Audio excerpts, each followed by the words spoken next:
इस फोटो को देखकर शायद हर किसी को यही लगेगा कि ये एक बेहद खुशहाल और परफेक्ट कपल है। लेकिन किसी को क्या पता था कि इस तस्वीर के पीछे एक ऐसी खौफनाक कहानी छिपी है जो धीरे धीरे पूरे परिवार को बर्बाद कर देने वाली थी। और सबसे डरावनी बात यह थी कि उस बर्बादी के पीछे कोई और नहीं बल्कि यही मासूम सी दिखने वाली लड़की थी जो धीरे धीरे अपने ही पति को मौत की नींद सुलाने का प्लान बना रही थी। शुरुआत में किसी को उस पर जरा सा भी शक नहीं हुआ। वो हर किसी के सामने एक प्यार करने वाली पत्नी होने का दिखावा करती रही और पूरे 2.5 साल तक पुलिस को भी अपनी चालाकी से गुमराह करती रही। लेकिन कहते हैं ना, सच ज्यादा देर तक छुपता नहीं। 2.5 साल बाद एक छोटे से व्हाट्सएप मैसेज ने इस पूरे केस का रुख बदल दिया और उसी एक मैसेज ने इस खौफनाक साजिश के पीछे छिपी वो असली सच्चाई पूरी दुनिया के सामने लाकर रख दी, जिसे सुनने के बाद आपका भी खून खौल उठेगा। इस खौफनाक घटना की शुरुआत होती है हरियाणा राज्य के पानीपत शहर से। पानीपत की परमहंस कुटिया कॉलोनी में बराड़ा परिवार रहता था और इस परिवार के मुखिया थे विनोद बराड़ा। विनोद सुखदेव नगर इलाके में एक कंप्यूटर ट्रेनिंग सेंटर चलाते थे, लेकिन उनकी पहचान सिर्फ एक बिजनेसमैन तक सीमित नहीं थी। समाज में लोग उन्हें एक नेक दिल और मददगार इंसान के रूप में जानते थे। विनोद अपने सेंटर में अनाथ और जरूरतमंद बच्चों को मुफ्त में कंप्यूटर शिक्षा दिया करते थे और कई बार गरीबों और जरूरतमंदों को खाना भी बांटते थे। यही वजह थी कि इलाके में लोग उनका बेहद सम्मान करते थे। जो भी उनसे मिलता उनकी सादगी और मददगार स्वभाव की तारीफ जरूर करता था। विनोद की निजी जिंदगी भी बाहर से बिल्कुल एक आदर्श परिवार जैसी दिखाई देती थी। उनका बिजनेस अच्छा चल रहा था और घर में किसी चीज की कमी नहीं थी। परिवार के सभी सदस्य आपस में प्यार और सम्मान के साथ रहते थे। घर का माहौल शांत और खुशहाल था, जहां किसी तरह के बड़े झगड़े या मनमुटाव की बात कभी सामने नहीं आई। विनोद की शादीशुदा जिंदगी भी काफी अच्छी मानी जाती थी। वो अपनी पत्नी निधि बराड़ा और 2 बच्चों, एक बेटे और एक बेटी के साथ खुशी खुशी जीवन बिता रहे थे। शादी के बाद से ही विनोद और निधि के रिश्ते को लोग एक मजबूत और समझदार रिश्ते के रूप में देखते थे। दोनों के बीच कभी किसी बड़े विवाद की बात सुनने को नहीं मिली। विनोद ने हमेशा कोशिश की कि निधि को जिंदगी में किसी चीज की कमी महसूस ना हो। विनोद के लिए निधि सिर्फ उनकी पत्नी नहीं थी, बल्कि उनकी जिंदगी का सबसे अहम हिस्सा थी। वो उस पर आंख बंद करके भरोसा करते थे और अपने परिवार को ही अपनी सबसे बड़ी ताकत मानते थे। दूसरी तरफ निधि भी बाहर से एक जिम्मेदार पत्नी और बहू की तरह नजर आती थी। वो हर मुश्किल में अपने पति का साथ देती दिखाई देती, चाहे बात परिवार की हो या बिजनेस की। साथ ही वो अपने बच्चों की परवरिश भी अच्छे से कर रही थी, जिसकी वजह से परिवार के बाकी सदस्य भी उसे बेहद प्यार और सम्मान देते थे। बाहर से देखने पर बराड़ा परिवार की जिंदगी बिल्कुल परफेक्ट लगती थी, लेकिन किसी को अंदाजा नहीं था कि इसी खुशहाल दिखने वाले घर के अंदर धीरे धीरे एक ऐसा राज जन्म ले रहा था जो आगे चलकर पूरे परिवार की जिंदगी हमेशा के लिए बदल देने वाला था। निधि अपने बच्चों की परवरिश भी बेहद अच्छे तरीके से कर रही थी। यही वजह थी कि विनोद के परिवार का हर सदस्य उसे प्यार और सम्मान देता था। बाहर से देखने पर सब कुछ बिल्कुल सामान्य और खुशहाल लगता था, लेकिन फिर 5 अक्टूबर 2021 का वो दिन आया जिसने बराड़ा परिवार की जिंदगी हमेशा के लिए बदल कर रख दी। उस शाम विनोद अपने कंप्यूटर सेंटर के बाहर कुर्सी पर बैठा हुआ था। तभी अचानक तेज रफ्तार से आती एक पिकअप ट्रक ने उसे जोरदार टक्कर मार दी। हादसा इतना भयानक था कि मौके पर मौजूद लोगों को लगा कि शायद विनोद बच नहीं पाएगा। टक्कर के बाद वो सड़क पर बुरी तरह घायल होकर गिर पड़ा। आसपास अफरा तफरी मच गई और लोग तुरंत उसकी मदद के लिए दौड़े। हालांकि किस्मत से विनोद की जान बच गई, लेकिन इस हादसे में उसके दोनों पैरों की हड्डियां बुरी तरह टूट गई थीं। उसे तुरंत अस्पताल ले जाया गया, जहां डॉक्टरों ने कई घंटों तक उसका इलाज किया। हादसे के तुरंत बाद लोगों ने ट्रक ड्राइवर को पकड़ लिया और पुलिस के हवाले कर दिया। उस ड्राइवर का नाम देव सुनार उर्फ दीपक था। इसके बाद विनोद के परिवार ने उसके खिलाफ मामला दर्ज करवाया। जब केस कोर्ट तक पहुंचा तो दीपक ने अपनी सफाई में कहा कि उसने जानबूझकर एक्सीडेंट नहीं किया था। उसका दावा था कि ट्रक के ब्रेक अचानक फेल हो गए थे, जिसकी वजह से गाड़ी बेकाबू होकर विनोद से टकरा गई। इसके बाद मामले में क्या कार्रवाई हुई, इसकी पूरी जानकारी सामने नहीं आई, लेकिन कुछ ही दिनों के भीतर दीपक को जमानत मिल गई। लेकिन किसी को अंदाजा नहीं था कि ये हादसा सिर्फ एक शुरुआत थी और विनोद की जिंदगी पर मंडरा रहा खतरा अभी खत्म नहीं हुआ था। एक्सीडेंट के ठीक 2 महीने बाद यानी 15 दिसंबर 2021 को बराड़ा परिवार के साथ एक ऐसी घटना हुई जिसने सब कुछ तहस नहस कर दिया। उस दिन दोपहर के समय एक आदमी बंदूक लेकर विनोद के घर पहुंचा। उस वक्त विनोद अपने कमरे में लेटा हुआ था और एक्सीडेंट में लगी चोटों से धीरे धीरे उभर रहा था। वहीं उसकी पत्नी निधि रसोई में खाना बना रही थी। घर का मुख्य दरवाजा खुला हुआ था, इसलिए वो आदमी बिना किसी शक के सीधे अंदर घुस गया। उसने बिना समय गंवाए उस कमरे की तरफ कदम बढ़ाए जहां विनोद मौजूद था। कुछ ही सेकंड बाद घर के अंदर गोलियों की आवाज गूंज उठी। आवाज सुनते ही निधि घबराकर रसोई से बाहर भागी। उसने देखा कि कोई हथियारबंद आदमी उसके पति पर हमला कर रहा है। वो तुरंत कमरे की तरफ दौड़ी और दरवाजा खोलने की कोशिश करने लगी, लेकिन तब तक हमलावर अंदर से दरवाजा बंद कर चुका था। जब वो दरवाजा नहीं खोल पाई तो डर और घबराहट में घर से बाहर भागी और जोर जोर से मदद के लिए चिल्लाने लगी। निधि की आवाज सुनकर पड़ोसी तुरंत वहां पहुंच गए, लेकिन कमरे का दरवाजा अंदर से बंद था, इसीलिए कोई भी विनोद तक नहीं पहुंच पा रहा था। इसी बीच कुछ लोगों ने खिड़की से अंदर झांक कर देखा और जो दृश्य उन्होंने देखा उसने सबको अंदर तक हिला दिया। हमलावर ने पहले घायल विनोद को बेड से नीचे गिराया और फिर बेहद बेरहमी से उस पर गोलियां चला दी। एक गोली उसकी कमर में मारी गई और दूसरी सीधे सिर में। इसके बाद उसने तीसरी गोली बंदूक में भरी और दरवाजे की तरफ बढ़ने लगा। कुछ ही पलों बाद दरवाजा खुला और हमलावर बाहर निकला। उसने भीड़ को डराने की कोशिश की, लेकिन इस बार लोगों ने हिम्मत दिखाई। गुस्साई भीड़ ने उसे मौके पर ही पकड़ लिया। लोगों ने उसे एक खंभे से बांध दिया और गुस्से में उसकी जमकर पिटाई कर दी। इसके बाद तुरंत पुलिस को सूचना दी गई। उस वक्त वो अपराधी दर्द और डर से अपनी जान की भीख मांग रहा था, लेकिन इसी बीच उसने एक ऐसी बात कही जिसने वहां मौजूद हर इंसान को चौंका दिया। उसने कहा कि अब मुझे मार दो, मेरा काम पूरा हो चुका है। दूसरी तरफ कुछ लोग घायल विनोद को तुरंत अस्पताल लेकर पहुंचे, लेकिन सिर में गोली लगने की वजह से डॉक्टर उसे बचा नहीं सके। कुछ ही देर बाद अस्पताल से विनोद की मौत की खबर सामने आई। ये खबर सुनते ही पूरे बराड़ा परिवार पर दुखों का पहाड़ टूट पड़ा। जिस इंसान ने हमेशा दूसरों की मदद की, समाज के लिए काम किया और अपने परिवार को हर खुशी देने की कोशिश की, उसी की दिन दहाड़े इतनी बेरहमी से हत्या कर दी गई थी। जब निधि को अपने पति की मौत की खबर मिली तो वो सदमे में वहीं बेहोश होकर गिर पड़ी। पूरे इलाके में डर और सनसनी फैल चुकी थी। हर कोई यही सोच रहा था कि आखिर किसी ने विनोद को इतनी बेरहमी से क्यों मारा। जांच आगे बढ़ी तो पुलिस को पता चला कि विनोद पर गोली चलाने वाला कोई और नहीं, बल्कि वही दीपक था जिसने 2 महीने पहले उसका एक्सीडेंट किया था। पुलिस जांच में सामने आया कि जमानत पर बाहर आने के बाद से ही दीपक लगातार विनोद पर केस वापस लेने का दबाव बना रहा था, लेकिन विनोद किसी भी हालत में समझौता करने के लिए तैयार नहीं था। उसने साफ कह दिया था कि जो हुआ है उसके लिए कानून अपना काम करेगा। बस यही बात दीपक को अंदर ही अंदर गुस्से से भर रही थी और आखिरकार उसी गुस्से में उसने विनोद की हत्या जैसा खौफनाक कदम उठा लिया। विनोद की हत्या के बाद पुलिस ने दीपक के खिलाफ हत्या का मामला दर्ज किया और उसे जेल भेज दिया। मामला कोर्ट तक पहुंचा और कानूनी प्रक्रिया शुरू हो गई। समय धीरे धीरे बीतता गया, लेकिन साल 2024 की शुरुआत तक भी अदालत की तरफ से इस केस में कोई अंतिम फैसला सामने नहीं आया था। ऐसा लग रहा था जैसे मामला धीरे धीरे बाकी अधूरे मामलों की तरह फाइलों में दबता जा रहा हो। लेकिन तभी इस केस में एक ऐसा मोड़ आया जिसने पूरी कहानी को बदलकर रख दिया। साल 2024 की शुरुआत में पानीपत पुलिस के वरिष्ठ अधिकारी अजीत सिंह शेखावत को एक व्हाट्सएप मैसेज मिला।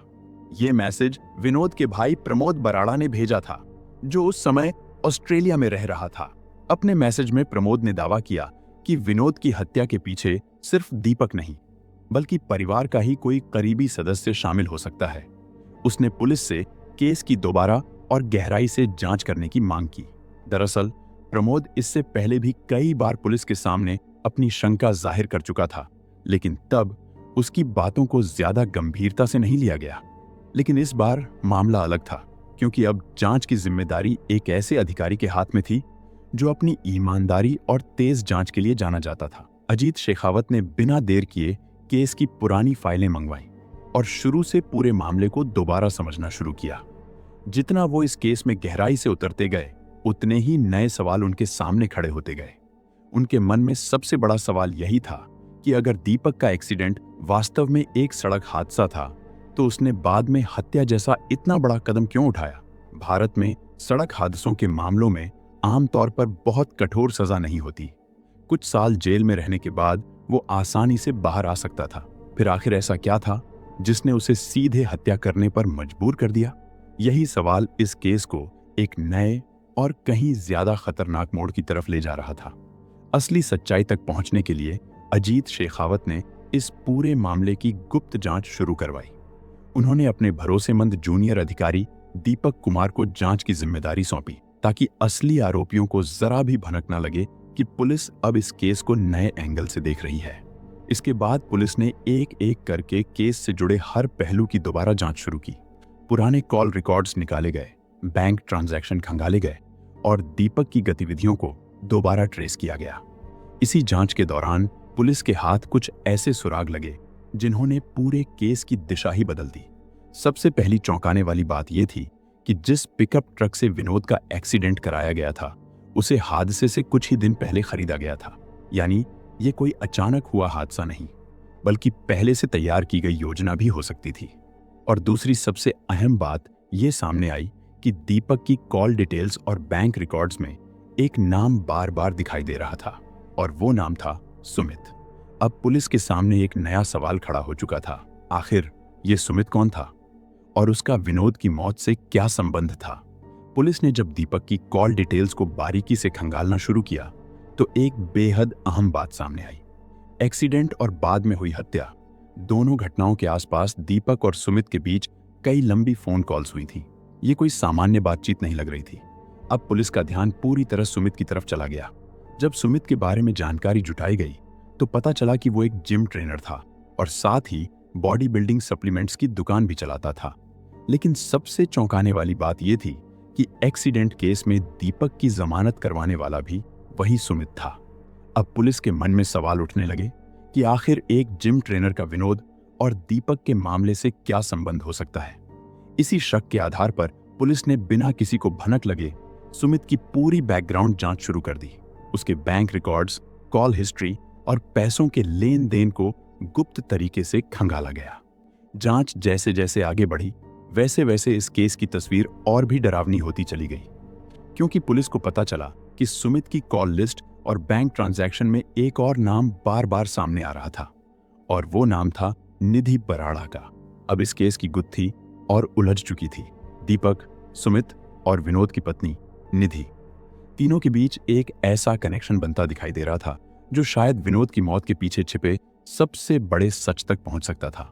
जांच में पुलिस को पता चला कि निधि और सुमित घंटों फोन पर बात किया करते थे। इतना ही नहीं, निधि कई बार सुमित के अकाउंट में हजारों रुपए भी ट्रांसफर कर चुकी थी। अब पुलिस लगभग यकीन कर चुकी थी कि यह सिर्फ जान पहचान का रिश्ता नहीं था, बल्कि इसके पीछे कुछ बहुत बड़ा छिपा हुआ है।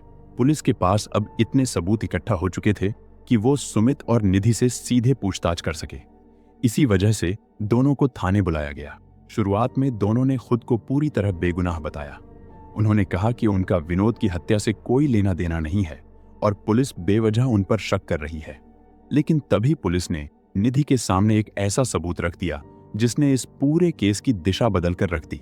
पुलिस ने निधि को सीसीटीवी फुटेज दिखाई जो 15 दिसंबर 2021 की थी, वही दिन जिस दिन विनोद की हत्या हुई थी। पहले भी इस फुटेज को देखा गया था, लेकिन उस समय किसी ने इसे इतनी बारीकी से नहीं परखा था। अब पुलिस हर सेकंड और हर फ्रेम को ध्यान से जांच रही थी।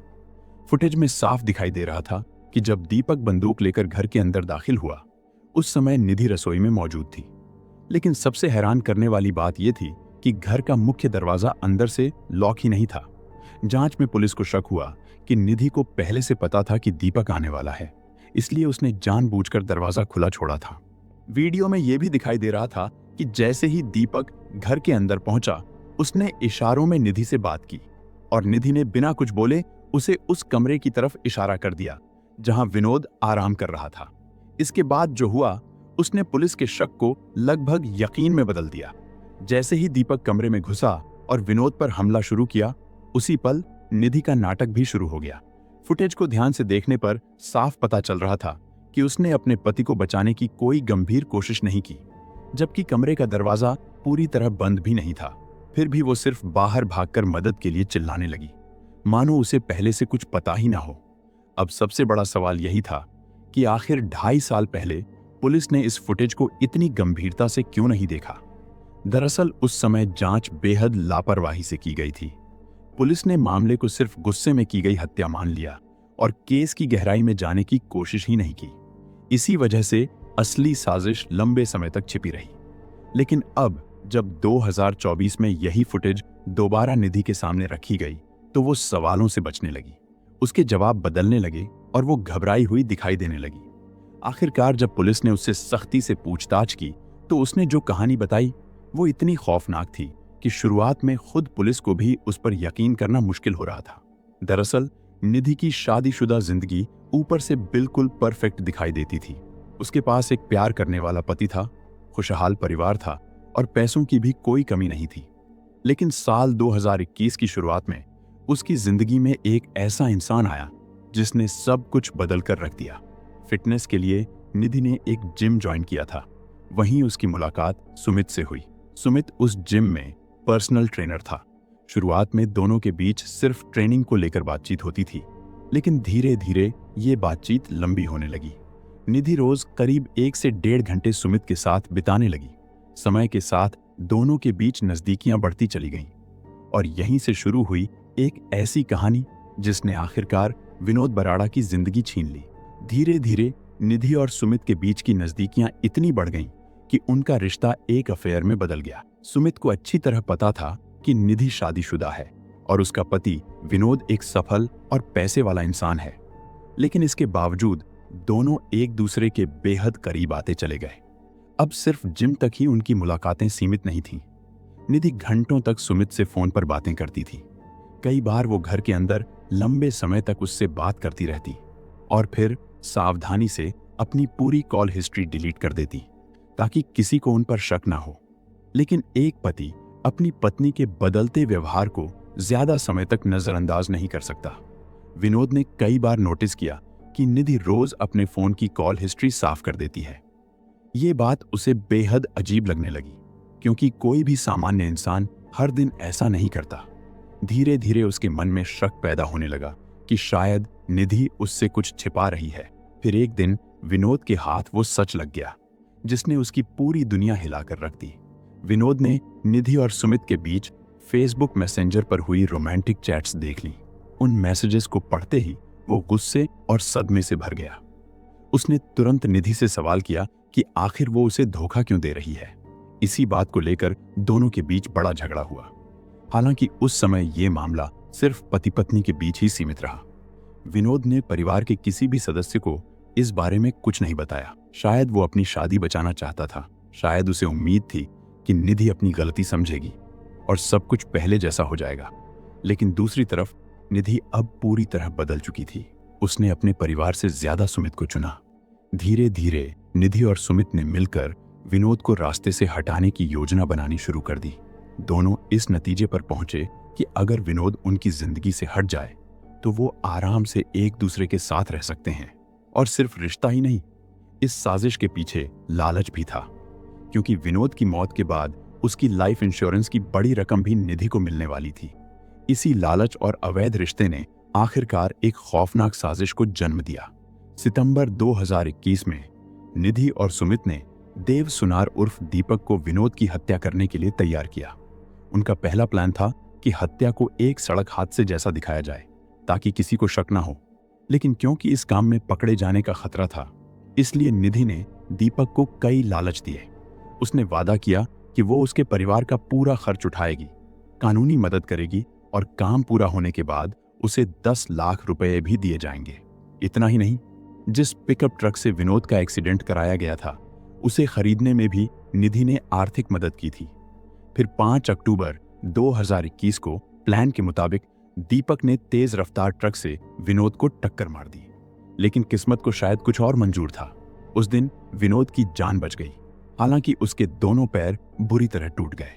जांच में बाद में यह भी सामने आया कि निधि खुद दीपक को अपने पति की लोकेशन, उसकी दिनचर्या और रोज वो कहां-कहां जाता है इन सब की जानकारी देती थी। यानी वो सिर्फ साजिश का हिस्सा ही नहीं थी, बल्कि पूरी योजना को अंदर से संभाल रही थी। एक्सीडेंट के बाद दीपक गिरफ्तार तो हुआ, लेकिन कुछ ही दिनों में सुमित ने उसकी जमानत करवा दी। लेकिन विनोद को खत्म करने की साजिश अभी अधूरी थी। अब दूसरा और आखिरी प्लान तैयार किया गया। तय हुआ कि 15 दिसंबर 2021 को दीपक समझौते की बात करने के बहाने विनोद के घर जाएगा। क्योंकि विनोद एक्सीडेंट की वजह से चल फिर नहीं पा रहा था, इसलिए वो घर में ही मौजूद रहेगा और वहीं जाकर दीपक उसे गोली मार देगा। और ठीक वैसा ही हुआ। 15 दिसंबर 2021 को दीपक बंदूक लेकर विनोद के घर पहुंचा और दिन दहाड़े उसकी हत्या कर दी। इस तरह निधि ने अपने ही पति को मरवाने की साजिश रच डाली। लेकिन अब सबसे बड़ा सवाल ये था कि आखिर ऑस्ट्रेलिया में रहने वाले विनोद के भाई प्रमोद को निधि पर शक कैसे हुआ। दरअसल विनोद की मौत के बाद निधि अपने बच्चों और ससुर के साथ पुराना घर छोड़कर दूसरी जगह रहने चली गई। उसने परिवार वालों से कहा कि उस घर में रहते हुए उसे बार बार विनोद की याद आती है और वो उस दर्दनाक घटना को भूल नहीं पा रही। लेकिन असलियत कुछ और थी। निधि ने घर इसलिए बदला था ताकि वो आसानी से सुमित से मिल सके और उसके ऊपर परिवार की नजर ना रहे। विनोद की मौत के बाद अब निधि के पास उसकी लाइफ इंश्योरेंस का काफी पैसा आ चुका था। इतना ही नहीं, जांच में ये भी सामने आया कि उसने अपने ससुर के बैंक अकाउंट से भी पैसे निकाल लिए थे। कुछ महीनों बाद निधि ने अपने बेटे और ससुर को ऑस्ट्रेलिया में रहने वाले विनोद के भाई प्रमोद के पास भेज दिया और खुद पूरी तरह आजाद जिंदगी जीने लगी। अब वो अलग अलग शहरों में सुमित के साथ घूमने लगी। जिस रिश्ते को वो कभी छिपाकर रखती थी, अब वही उसकी नई जिंदगी बन चुका था। सुमित अब बिना किसी डर के निधि के घर आने जाने लगा था। धीरे धीरे ये बातें आसपास के लोगों के जरिए ऑस्ट्रेलिया में रहने वाले विनोद के भाई प्रमोद तक भी पहुंचने लगी। शुरुआत में प्रमोद को इन बातों पर यकीन नहीं हुआ, लेकिन जैसे जैसे उसे नई जानकारियां मिलती गईं, उसके मन में अपनी ही भाभी निधि को लेकर शक पैदा होने लगा। उसे लगने लगा कि शायद विनोद की मौत सिर्फ एक गुस्से में की गई हत्या नहीं, बल्कि पहले से रची गई साजिश थी। लेकिन प्रमोद का ये शक उस दिन लगभग यकीन में बदल गया जब मार्च 2024 में कोर्ट की सुनवाई के दौरान निधि ने अपने ही पति के हत्यारे दीपक को पहचानने से इनकार कर दिया। ये वही दीपक था जिसे हत्या के तुरंत बाद लोगों ने मौके पर पकड़ लिया था। फिर भी निधि का उसे पहचानने से मना करना बेहद हैरान करने वाला था। प्रमोद को उसी समय समझ आ गया कि इस पूरे मामले में बहुत बड़ा सच छिपाया जा रहा है और कोई जानबूझकर असली साजिश को दबाने की कोशिश कर रहा है। हालांकि प्रमोद साल 2021 से ही लगातार पुलिस के पास जाकर मामले की दोबारा जांच की मांग कर रहा था, लेकिन उसकी बात को कभी गंभीरता से नहीं लिया गया। हर बार यही कहा गया कि आरोपी पकड़ा जा चुका है और मामला साफ है। लेकिन जब पानीपत में ईमानदार और सख्त अधिकारी अजीत सिंह शेखावत की पोस्टिंग हुई, तब प्रमोद को पहली बार उम्मीद जगी कि शायद अब उसके भाई को इंसाफ मिल सकेगा। अजीत शेखावत ने इस केस को शुरू से दोबारा खंगालना शुरू किया। उन्होंने पुराने record, call details, bank transaction और सीसीटीवी फुटेज तक को बारीकी से जांचा। इसी जांच के दौरान एक एक करके वो सारे सबूत सामने आने लगे, जिन्होंने इस पूरे केस की असली सच्चाई उजागर कर दी। पुलिस को पता चला कि विनोद का एक्सीडेंट कोई हादसा नहीं था, बल्कि पहले से रची गई साजिश थी। और जब उस योजना में विनोद की मौत नहीं हुई, तब दूसरी साजिश के तहत उसकी गोली मारकर हत्या करवा दी गई। जांच में यह भी साफ हो गया कि इस पूरे प्लान के पीछे विनोद की अपनी पत्नी निधि, उसका प्रेमी सुमित और दीपक तीनों शामिल थे। निधि ने अपने पति के साथ सिर्फ विश्वासघात ही नहीं किया, बल्कि पैसों, लालच और अपने अवैध रिश्ते के लिए उसकी जान तक ले ली। पुलिस ने आखिरकार तीनों आरोपियों को गिरफ्तार कर जेल भेज दिया। इतना ही नहीं, उस पहली पुलिस टीम पर भी कार्रवाई की गई, जिसने शुरुआती जांच में लापरवाही बरती थी और कई अहम सबूतों को नजरअंदाज कर दिया था। अगर समय रहते जांच सही तरीके से की जाती, तो शायद इस साजिश का सच बहुत पहले सामने आ सकता था। इस तरह निधि ने सिर्फ अपने बच्चों के सिर से पिता का साया ही नहीं छीना, बल्कि एक ऐसे इंसान की जिंदगी खत्म कर दी जो अपने परिवार से बेहद प्यार करता था, समाज सेवा करता था और लोगों की मदद के लिए हमेशा आगे रहता था। विनोद बराड़ा मर्डर केस एक बार फिर ये दिखाता है कि कभी कभी रिश्तों के पीछे छिपा लालच और धोखा इंसान को इतनी अंधेरी राह पर ले जाता है, जहां वो अपने ही सबसे करीब व्यक्ति की जान लेने से भी नहीं हिचकता। फिलहाल इस केस के तीनों आरोपी जेल में बंद हैं और मामला अदालत में चल रहा है। कोर्ट में ट्रायल अब भी जारी है और आने वाले समय में अदालत इस मामले पर अपना अंतिम फैसला सुनाएगी। उम्मीद की जा रही है कि विनोद को इंसाफ मिलेगा और दोषियों को उनके अपराध के मुताबिक कड़ी सजा दी जाएगी। इसी के साथ विनोद बराड़ा मर्डर केस की कहानी यहीं खत्म होती है। और अगर आपने इस वीडियो को आखिर तक देखा तो वीडियो को लाइक, शेयर और चैनल को सब्सक्राइब करना ना भूलें।